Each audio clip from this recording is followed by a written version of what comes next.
तन यानी सदा रहने वाला अविनाशी स्थान, हम उसे सतलोक कहते हैं। वेदों में उसे रत धाम कहा है, सतलोक, सतधाम, सतलोक। और गीता जी में उसको शाश्वत स्थान, सदा रहने वाला, जिसका कभी एंड ना हो, उसको प्राप्त होगा, फिर तेरी जन्म मृत्यु कभी नहीं होगी।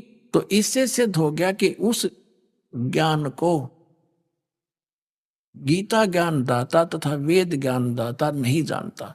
और वेदों वाला जो ज्ञान है वही गीता जी के अंदर ही उसका संक्षिप्त वर्णन है। लेकिन कुछ अटकलबाजी इस काल भगवान ने स्वयं ला रखी है, वो ठीक नहीं, वो अलग पहचानी जाएगी सूक्ष्म वेद से। अब वो कौन सी है अटकलबाजी इसने लगाई है? इसने गीता जी अध्याय नंबर 3 के श्लोक नंबर 4 से लेकर और 9 तक कहा कि अर्जुन, कर्म सन्यासी से कर्म योगी उत्तम है। कर्म सन्यासी वो है जो हठ योग करके साधना करने के लिए बैठा रहा कई घंटों तक और धंधा करे नहीं, या घर से छोड़कर चला जावे, वहां भी वो इसलिए जाता मैं बैठ कर भक्ति करूं, साधना करूं।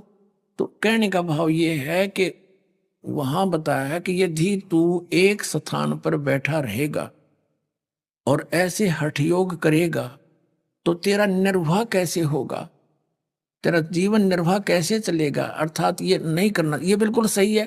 क्योंकि ये ठीक क्यों है? क्योंकि यजुर्वेद अध्याय नंबर 40 के श्लोक नंबर 15 में भी इसका प्रमाण है।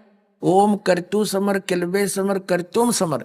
ओम नाम का जाप यानी मेरी साधना काम करते करते कर, विशेष कसक के साथ कर, और मनुष्य जीवन का मूल कर्तव्य जान कर।